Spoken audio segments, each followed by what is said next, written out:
Hi friends, welcome to my channel Spartan nursing classes. Friends, आज का जो मेरा टॉपिक है वो है फीवर यानी कि बुखार। इसे मेडिकल टर्म में हम पायरेक्सिया कहते हैं। तो आज हम इसके बारे में पढ़ेंगे। जैसे कि हम पिछले वीडियो में भी आप लोग को बताए थे कि फीवर क्या है, एक साइन एंड सिम्टम है। यानी कि बॉडी में अगर कोई इंटरनल प्रॉब्लम आएगा तो ये शो करता है कि आपके बॉडी में कुछ प्रॉब्लम है। ठीक है, तो इसके बारे में हम जानेंगे कि इस किसके वजह से ये होता है, इसका टाइप्स के बारे में जानेंगे, क्या क्या टाइप्स होता है, कुछ टर्म है उसको देखेंगे।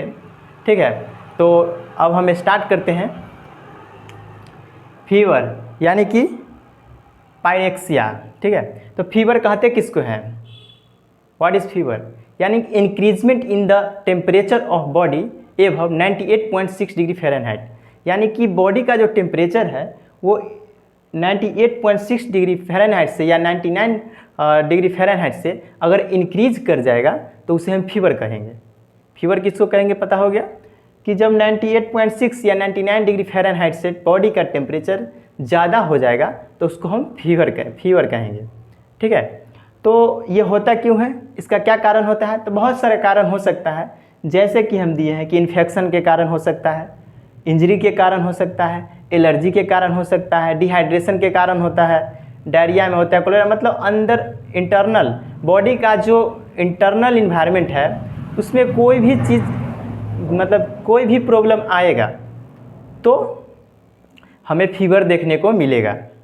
ठीक है, ये शो करेगा कि हमारे बॉडी के अंदर क्या है, ये कुछ प्रॉब्लम है। ठीक है, तो सबसे पहले मैं एक इंटरेस्टिंग चीज़ बताना चाहता हूँ कि आप लोग जब डॉक्टर के पास जाते होंगे तो एक चीज़ देखते होंगे कि वो ऐसे पकड़ के आप लोग को चेक करता है ना, ऐसे।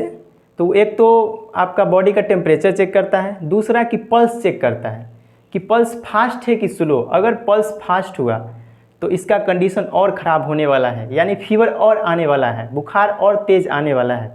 कैसे, उसको हम थोड़ा समझेंगे। ठीक है,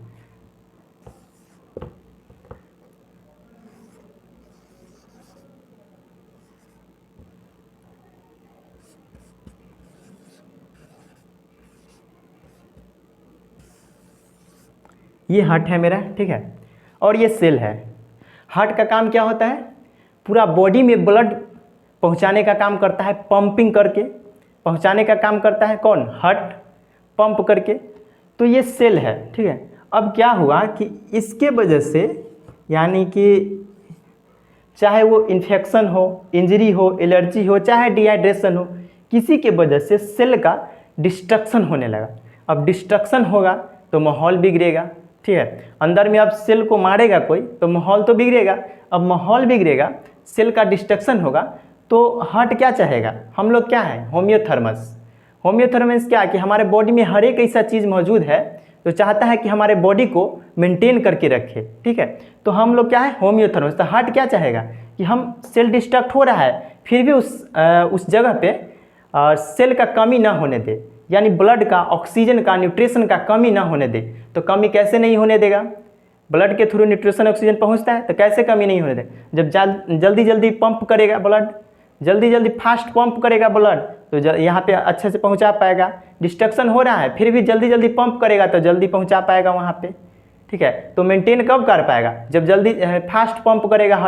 हार्ट जल्दी जल्दी पंप करेगा तो यहाँ पे ब्लड फ्लो तेज़ रहेगा और यहाँ पे क्या होगा, जल्दी से पहुँच सकता है, यहाँ पे पहुँचाएगा। इसका मतलब इस वजह से वो मेंटेन कर पाएगा पूरा बॉडी को, हार्ट फास्ट पंप करके। तो हार्ट फास्ट पंप किया मतलब पल्स रेट इंक्रीज करेगा। कैसे? क्योंकि हार्ट जब पंप करता है तभी तो पल्स रेट जनरेट होता है। तो जितना फास्ट पंप करेगा उतना हार्ट रेट जनरेट होगा। ठीक है, मतलब पल्स रेट जनरेट होगा। तो इसको हम एक एग्जांपल से समझेंगे। जैसे कि आप लोग देखे होंगे कि जैसे कि मान लीजिए कि इंडिया पाकिस्तान में झगड़ा हुआ। अब झगड़ा हुआ तो क्या हुआ, दोनों तरफ का फोर्स जो है सो डेथ करेंगे, मरेंगे। तो फोर्स का कमी ना हो इसके लिए गवर्नमेंट क्या करेगा, जल्दी जल्दी बहाली लेगा। अब जल्दी जल्दी बहाली लेगा तभी तो वहाँ मेंटेन रहेगा। उसी तरह से सेम कंडीशन इसमें है, ये जल्दी जल्दी ये पंप करता है ताकि यहाँ ब्लड फ्लो कम ना हो, ऑक्सीजन न्यूट्रिशन की कमी ना हो। इसीलिए क्या करता है हार्ट कि फास्ट पंप करता है। यानी जल्दी जल्दी धड़कता है, पल्स रेट हमारा इंक्रीज हो जाता है। ठीक है, एक मैकेनिज्म समझ गए आप लोग। तो अब हम चलते हैं टाइप्स पे।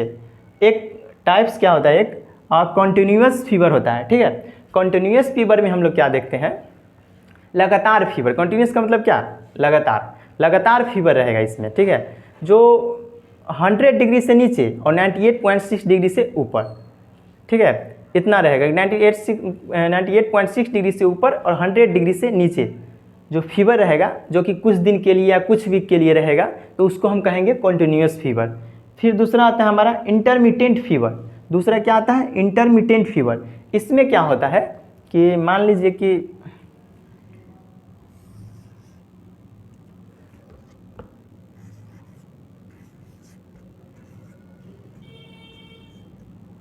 हमारा टेम्परेचर कितना है, 98.6 डिग्री फ़ारेनहाइट। ठीक है, उतना टेम्परेचर है। अब मान लीजिए कि ये कैसे जाएगा, ये नॉर्मल है, नॉर्मल। ठीक है, नॉर्मल, नॉर्मल है, नॉर्मल है। और इंटरमिटेंट में क्या होगा कि ये जो हमारा जाएगा, ये नॉर्मल से हाई जाएगा, फिर नॉर्मल पे आएगा, फिर हाई जाएगा, फिर नॉर्मल पे आएगा, फिर हाई जाएगा। इस टाइप का हमें फीवर देखने को मिलता है इंटरमिटेंट फीवर, यानी नॉर्मल से हाई, हाई से नॉर्मल, फिर नॉर्मल से हाई, हाई से नॉर्मल। अब आपसे क्वेश्चन क्या करेगा वो कि इंटरमिटेंट फीवर में क्वेश्चन क्या करेगा कि कौन सा फीवर का टाइप होता है जिसमें हमें नॉर्मल से हाई और इवनिंग में ज़्यादा देखने को मिलता है। तो इंटरमिटेंट में क्या होता है, इवनिंग, शाम के पहर हमें ज़्यादा देखने को बुखार मिलता है। ठीक है, इस फीवर में नॉर्मल से हाई जाएगा, हाई से नॉर्मल आएगा, लेकिन हमें इवनिंग में ज़्यादा देखने को मिलेगा। ठीक है, इंटरमिटेंट फीवर में हमें इवनिंग में ज़्यादा बुखार देखने को मिलेगा। फिर ये रेमिटेंट फीवर होता है। इसमें क्या होता है कि हमारा ये नॉर्मल है ना, नॉर्मल, नॉर्मल से हल्का ज़्यादा जाएगा, हल्का, यानी कि जो नॉर्मल है तो उसे 2 डिग्री वैरी करता है, यानी 100 है, 2 डिग्री से भी ज़्यादा वैरी करेगा, यानी 100 है या 200, 100 है या 102 है। ठीक है, 100 है या 102 है, उतना इसमें रहेगा फीवर। इसमें क्या होगा कि नॉर्मल पे नहीं आएगा, ये नॉर्मल पे आ रहा था ना, इसमें नॉर्मल पे नहीं आएगा। इसमें कैसे होगा, ये ऐसे जाएगा और फिर ऐसे आएगा, फिर ऐसे जाएगा, फिर ऐसे आएगा, लेकिन इसमें नॉर्मल पे नहीं आएगा। 2 डिग्री से ज़्यादा वैरी करेगा, 98.6 डिग्री तो 100 होगा या 100 से 102 होगा, लेकिन नॉर्मल पे नहीं आएगा। ठीक है, तो उसको हम कहेंगे रेमिटेंट फीवर। और इन्वर्स फीवर में क्या होता है, same to same intermittent fever की तरह होता है, जैसे कि नॉर्मल से हाई जाएगा और हाई से फिर नॉर्मल से हाई।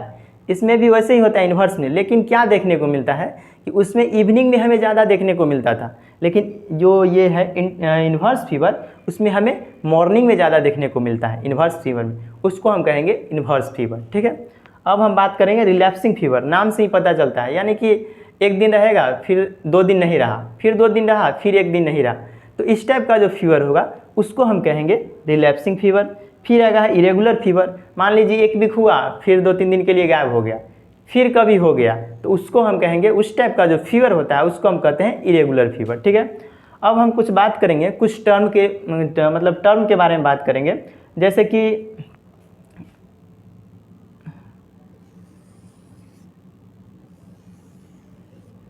ये क्राइसिस वर्ड का मतलब क्या होता है, क्राइसिस का मतलब क्या होता है, टूटना, यानी कि ब्रेक डाउन ऑफ फीवर। आपका जो फीवर, जब आप मेडिसिन लेते हैं और जब मेडिसिन लेने के बाद क्या होता है, फीवर टूटता है, ब्रेक डाउन होता है, तो जो टूटता है उसको हम कहते हैं क्राइसिस। उस टर्म को दिया जाता है, यानी ब्रेक डाउन ऑफ फीवर को क्या कहेंगे, क्राइसिस।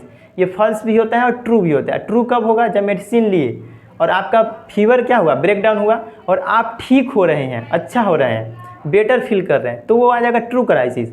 लेकिन एक हो गया फॉल्स क्राइसिस। फॉल्स क्राइसिस में क्या होगा, पेशेंट का कंडीशन पूरा ख़राब हो रहा है, तो बॉडी ठंडा पड़ने लगता है ना, जब पेशेंट का डेथ होने लगता है, तो फिर वो क्या होगा, टेम्परेचर डाउन होने लगेगा, तो उसको हम कहेंगे फॉल्स क्राइसिस। एक होता है लाइसिस। लाइसिस का मतलब क्या हुआ कि जो आपका फीवर का ब्रेक डाउन होगा वो जिगजैग मैनर में होगा, जैसे ऐसे होगा, ये जाएगा हाई, फिर आएगा नॉर्मल, फिर हाई होगा, फिर नॉर्मल होगा, इस टाइप से होगा कुछ समय तक, फिर जाके वो नॉर्मल पे आ जाएगा आपका। जिगजैग मैनर में, ये लाइसिस का मतलब है जिगजैग मैनर में ब्रेक डाउन होगा फीवर का। ठीक है, फिर होगा राइगोड। इसका मतलब क्या होता है कि हम लोग को जब फीवर आने वाला रहता है तो चिल्स टाइप का ना, तो शिवरिंग मतलब कपकपाहट टाइप का जो आता है, तो उसको हम टर्म देते हैं जिसका नाम होता है राइगोट, ठीक है।